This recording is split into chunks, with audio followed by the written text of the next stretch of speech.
Bienvenue dans la rubrique consacrée au compteur Linky.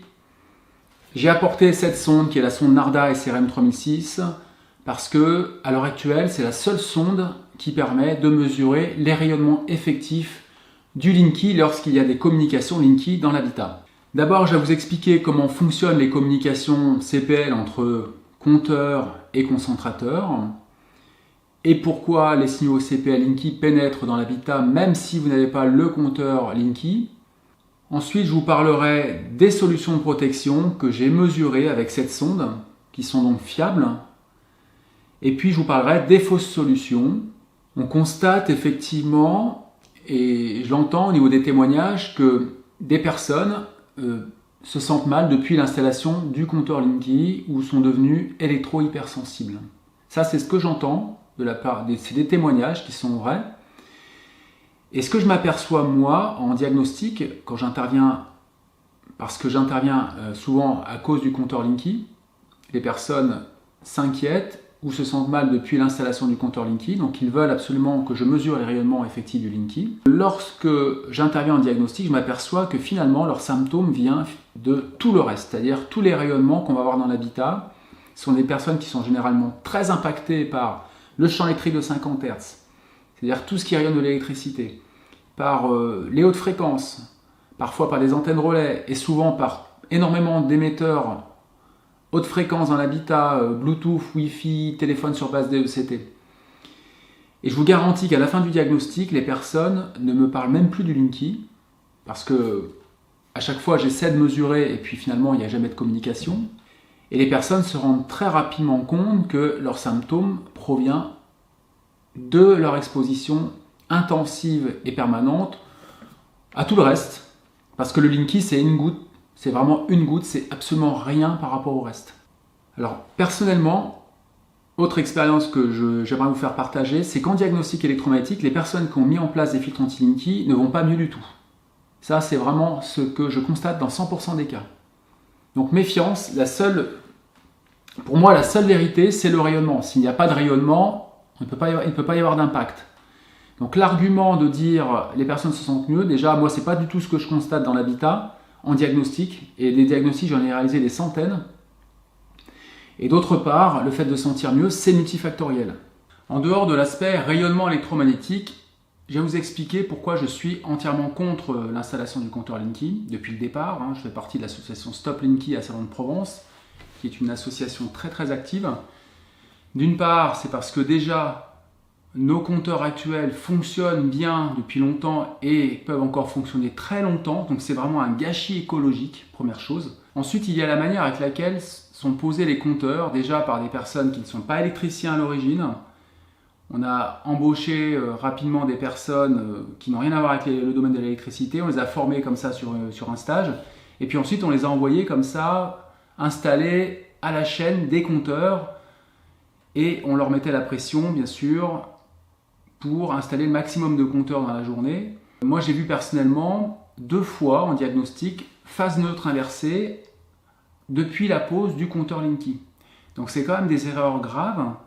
On a entendu parler aussi d'incendies causés par les compteurs à cause de problèmes de serrage. Qu'en est-il au niveau des rayonnements électromagnétiques dus au CPL Linky? Justement, c'est le sujet de cette vidéo. Je vais d'abord vous expliquer les aspects techniques du compteur Linky.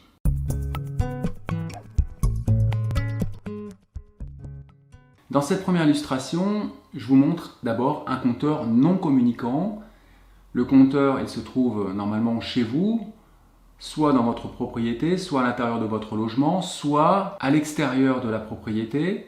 Ce compteur, il est relié à un transformateur de quartier. Le transformateur a pour fonction de convertir la haute tension, des lignes à haute tension, en basse tension 230 volts pour alimenter votre logement en électricité. J'ai représenté le câble d'alimentation en rouge et en bleu parce qu'on a le fil de phase et le fil de neutre.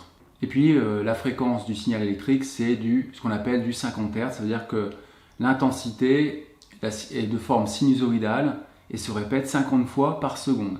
L'idée d'Enedis, c'est d'utiliser ce même câble qui nous alimente en électricité pour en même temps faire passer les signaux de communication entre le compteur Linky, que j'ai représenté à droite, le compteur communicant Linky, et ce qu'on appelle le concentrateur, qui est un boîtier électronique qu'on place dans un transformateur. C'est ce concentrateur qui va interroger le compteur Linky pour lui demander, par exemple, la consommation d'électricité de la journée. Les signaux Linky, vous les voyez en dessous, ils ont une particularité, ils sont de forme sinusoïdale, de fréquence entre 35 kHz et 90 kHz. Ça signifie que l'intensité de ces signaux Linky sont de forme sinusoïdale et se répètent entre 35 000 et 90 000 fois par seconde. C'est ce qu'on appelle une fréquence en kHz.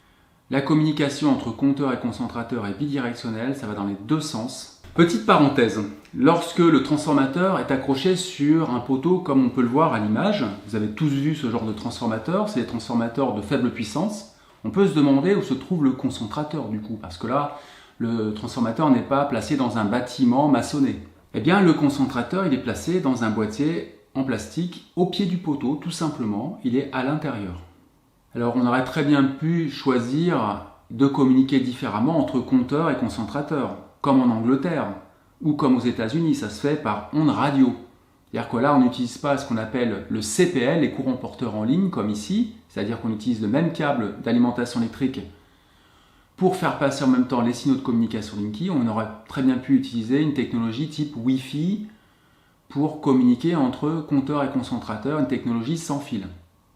Sur un même transformateur, on peut avoir au maximum, je crois, jusqu'à une cinquantaine de logements suivant la puissance du transformateur.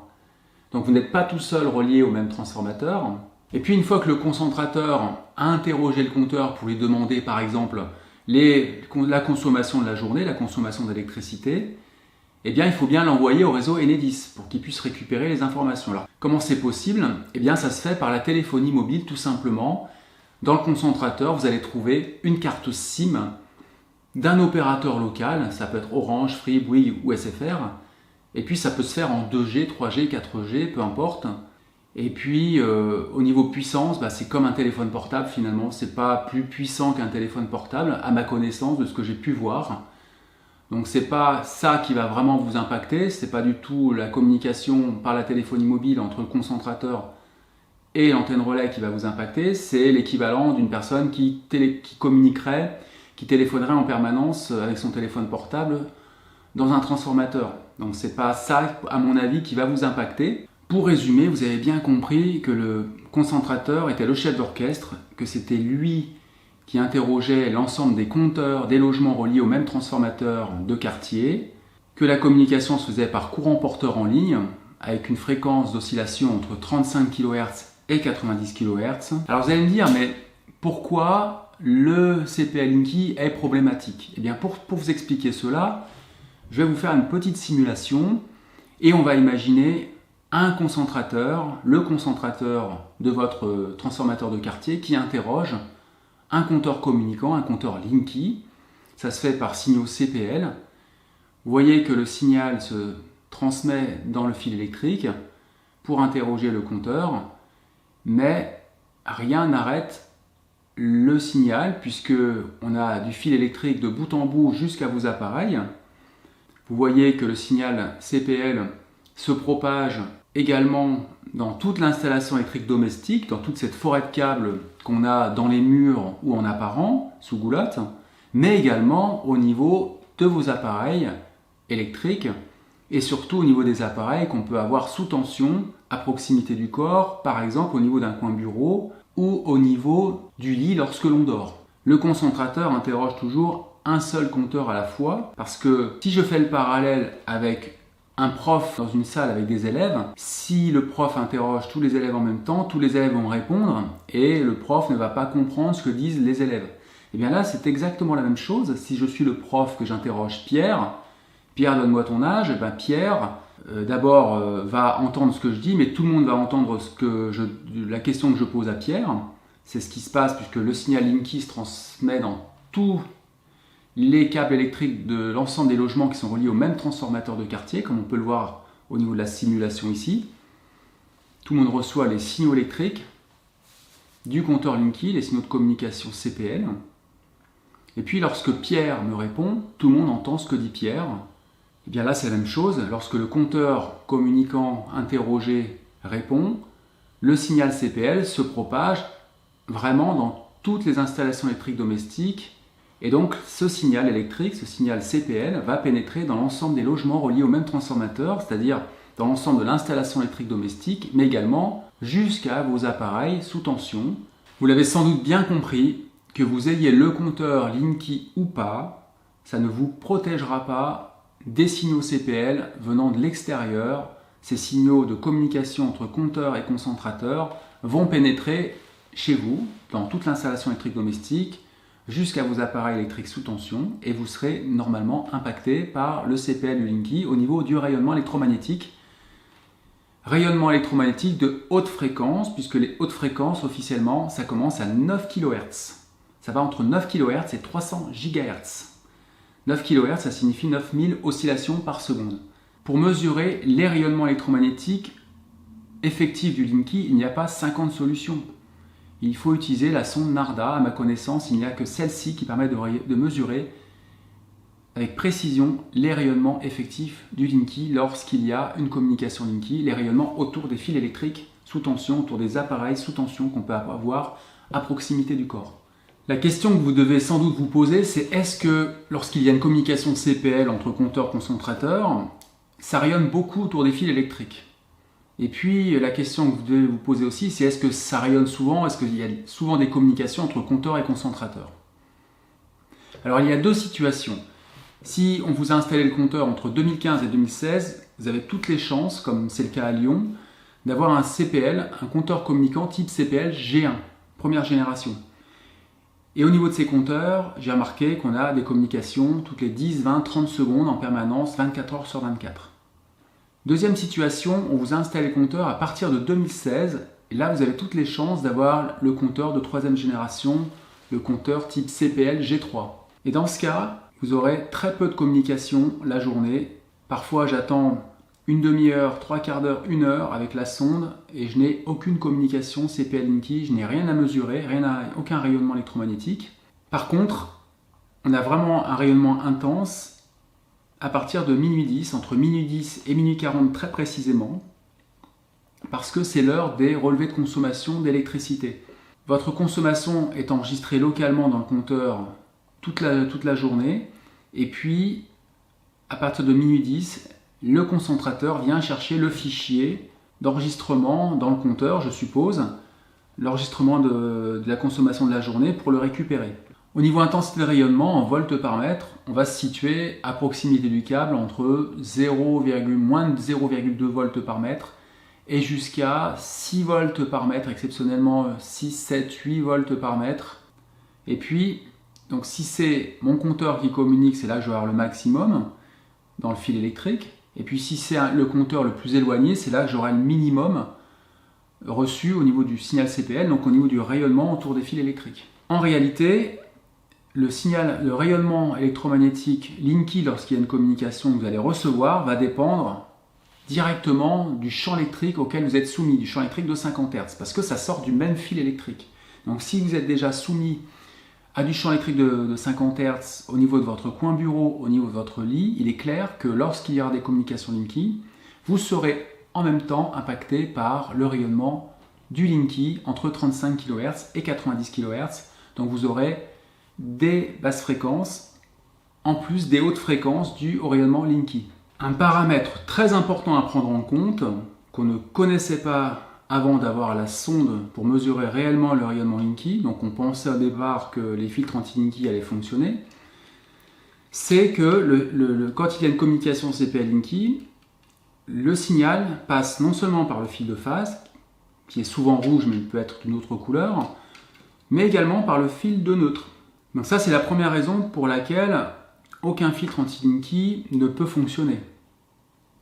Puisque moi je ne connais aucun filtre anti-Linky filtrant le fil de neutre. J'ai essayé d'en mettre deux en cascade, un qui filtre la phase, l'autre qui filtre le neutre, ça ne marche pas. Et puis dès qu'on consomme un peu d'électricité, de toute façon les filtres deviennent totalement inefficaces. Le rayonnement passe de la même manière, le CPL, donc on a exactement le même rayonnement autour du fil de phase.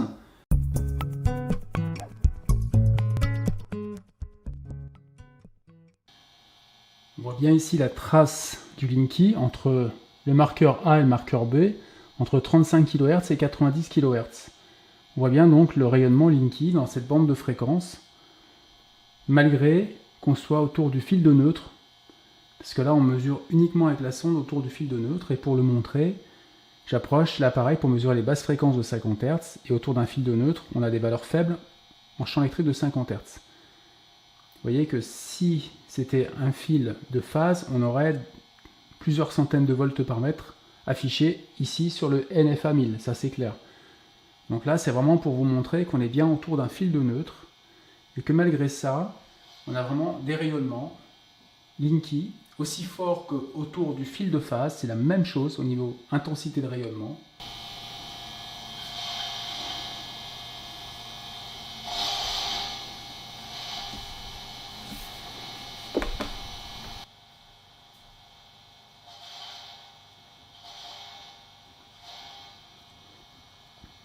Donc là, ce qu'on a entendu, ce sont des communications Linky. J'ai un petit acoustimètre à côté pour détecter le passage d'un signal Linky, et ça se confirme directement sur l'analyseur de spectre, puisqu'on a vu s'afficher la valeur peak hold, 1,3 volts par mètre ici, en gros, lors d'un passage de signal CPL Linky, on a eu un rayonnement de 1,3 volts par mètre autour du fil de neutre que vous voyez ici, le fil bleu.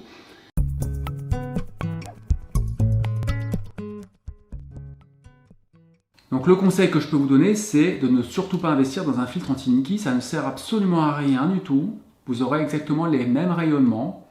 Et puis ceux qui vont vous dire que les filtres fonctionnent, bon, ça va être d'abord les vendeurs qui vont vous dire ça.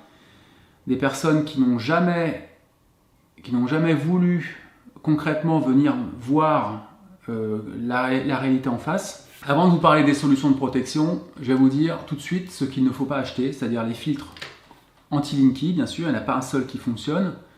Et puis les filtres qu'on branche sur les prises électriques directement. Je ne vais pas citer de marque, les filtres anti-dirty electricity, voilà, ben ça marche pas du tout, évidemment.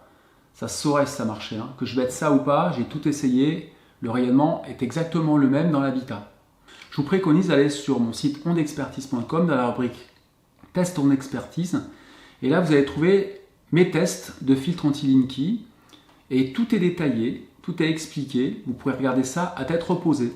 Si maintenant vous souhaitez avoir toutes les solutions de protection dans tous les cas contre les rayonnements du CPL Linky, alors moi personnellement j'ai testé parce que j'ai la sonde et je peux vous donner de manière fiable les vraies solutions puisque je les ai mesurées et je sais ce qui fonctionne, ce qui ne fonctionne pas. Comme je vous ai dit, la gain flex array ça fonctionne, les câbles blindés ça fonctionne, et de manière globale il faut se protéger d'abord en priorité du champ électrique de 50 Hz, puisque le signal CPL Linky sort du même fil que le fil électrique sous tension, celui qui va nous impacter au niveau du champ électrique de basse fréquence de 50 Hz.